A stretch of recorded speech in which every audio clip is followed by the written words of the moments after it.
E aí, pessoal, tudo bem com vocês? Como é que vocês estão? Estão apaixonados por Jesus? Estão com fome? Estão com sede? Por aqui eu tô muito bem, graças a Deus, tô com muita fome, tô muito apaixonado e que eu continue assim até a eternidade. Vamos lá. Hoje nós iremos conversar sobre um assunto que para mim e para algumas pessoas é óbvio, só que para outras pessoas não, que é a pregação do evangelho, o ato de pregar o evangelho. Vamos lá. O que eu quero falar hoje? Quero falar, primeira coisa, para mim, como fontes. Eu tenho uma percepção que na nossa caminhada com Jesus existem duas coisas que são fundamentais, que é a paixão por Jesus e a pregação do evangelho. Isso é um ato para conosco e para com o próximo. Por que eu tô falando isso? Uma coisa liga a outra.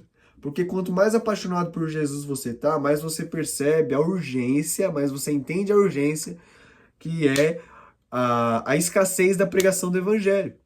Por que eu falo isso? Quando a gente olha Jesus dizendo que ele não veio para os bons e sim para os pecadores, a gente entende que há uma necessidade do evangelho de Cristo Jesus ser pregado. E também quando ele fala, vão por todo mundo e preguem o evangelho, ele trata com urgência, com zelo, com cuidado com aquelas pessoas que ainda não conhecem a ele. E por que eu tô falando isso? Porque eu tenho visto em muitas pessoas uma falta de conhecimento da pessoa, do caráter de Cristo, justamente porque nós não se permitimos ter o caráter de Jesus. Nós queremos andar com Jesus e ter um caráter egocêntrico, não querer compartilhar com o próximo a mensagem de Jesus, não querer compartilhar com o próximo as atitudes de Jesus. A pregação do evangelho é muito mais do que palavras, também vem atitudes. E aí, primeiro eu quero esclarecer uma coisa, que na minha concepção também, existem dois tipos de cristãos que são totalmente contra, que vão totalmente contra a maré, até por... sem querer mesmo. Sem querer, elas vão contra a pregação do evangelho, que é o religioso fanático e uma pessoa insegura, ok? O religioso fanático, ele vai entrar em um terreno que não seja de uma religião cristã, vai entrar em um ambiente que não seja religioso, no quesito cristão, em um ambiente de outra religião, e vai querer chutar tudo aquilo, vai querer explodir com um terreiro, por exemplo, com uma sala de espiritismo, não sei como é que é o nome que é dado, com um lugar que é exaltado Buda e etc.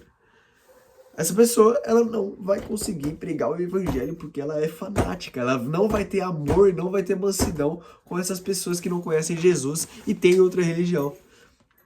Isso vai totalmente contra a pregação do evangelho, a mansidão que Jesus nos apresenta, o Cristo manso e humilde que a gente lê nas Escrituras. E aí, eu tenho até um relato muito legal de John Wesley, em meados de 1700 e pouco, quando ele foi pregar o evangelho em uma das suas viagens missionárias nos Estados Unidos. Ele vai pregar o evangelho para os escravos, que naquela época, não naquela época, mas acho que em toda a história, um escravo, ele é visto pela sociedade como a pessoa mais baixa da sociedade, em níveis, né? Mas, essa pessoa, o escravo, os escravos, eles rejeitam a pregação do evangelho de Wesley, elas não querem ouvir sobre Jesus, alegando que elas não podem ouvir sobre um Jesus que as pessoas que creem, as pessoas que confessam, vão e batem nelas. É um argumento totalmente plausível perante a hipocrisia de alguns cristãos da época. E essa hipocrisia a gente vê hoje. Muitas pessoas estão com uma cicatriz por causa da religião cristã, por causa da religiosidade cristã. Muitas pessoas são religiosas ao ponto de machucar outras pessoas porque simplesmente não aceitam a pessoa ser contra a Bíblia, a pessoa ser contra a religião cristã. E é aí que a gente entra, é aí que nós apresentamos Jesus Salvador para essa pessoa. Amém? E a pessoa que é insegura, a pessoa que tem medo, a pessoa que tem vergonha, essa pessoa não vai conseguir pregar o evangelho.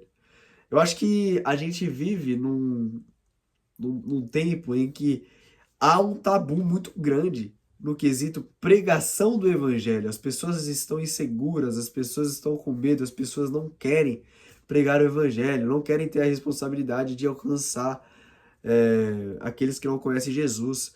As pessoas estão com medo de orar pelo enfermo e não acontecer nada. As pessoas estão com medo da sua reputação ser zerada, ser equivalente a nada. E eu acho que a gente precisa tomar um cuidado enorme com isso, sabe? Eu acho que a gente precisa ter o senso de que nós precisamos pregar o evangelho porque alguém pregou o evangelho para nós. E se essa pessoa não tivesse pregado o evangelho para nós não estaríamos salvos, nós não estaríamos com Jesus. Então, as pessoas precisam conhecer Jesus através de nós, nas nossas escolas, nas nossas faculdades, nos nossos trabalhos, nos campos públicos, né? Nas praças, nas ruas, nos estacionamentos, sem medo, sem vergonha. Que sejamos discípulos fiéis ao ID. Sabe? Acho que a gente precisa ter essa responsabilidade. Vou dar um breve testemunho. Eu lidero um movimento chamado Amém, aqui na minha cidade, São Roque, São Paulo. E sábado agora, dia 28 de fevereiro, nós fizemos um movimento evangelístico e foi muito especial, porque nós podemos ver pessoas que não conhecem a Jesus sendo alcançadas pela palavra, pessoas rejeitando a Jesus, porque com certeza foram machucadas por alguém que se dizia ser de Jesus. E aí a gente vive nessa loucura que é caminhar com Jesus. Eu saio muito mais transformado quando eu prego o evangelho do que quando como pode dizer? Do que quando eu vivo no meu comodismo, na minha zona de conforto. Sou muito mais transformado vendo alguém sendo transformado do que ficar sentado assistindo Netflix. E eu acho que é um senso de urgência. A gente precisa ser mais apaixonado por Jesus. A gente precisa transbordar o Espírito Santo. A gente precisa parar de viver na zona de conforto e entender que Jesus está voltando e é uma responsabilidade nossa. Imagina você chegando no céu, Jesus olhando no fundo dos seus olhos e falando: o Alessandro da farmácia era para estar aqui com você, só que você não pregou o evangelho para ele. Lógico, eu acho que Jesus não vai falar isso não. Mas é uma realidade. Não precisa ter medo, irmão. Pregar o evangelho é uma responsabilidade de todos nós. Amém? Jesus te ama. Jesus ama aqueles que ainda não foram alcançados por ele. Nós iremos até essas pessoas apresentar Jesus para elas e viveremos felizes para sempre. Amém? Beijão. E que nós possamos estar apaixonados por Jesus cada vez mais. Quarta-feira que vem, 10 horas da manhã, tem mais um vídeo aqui no YouTube. É nóis. Tamo junto.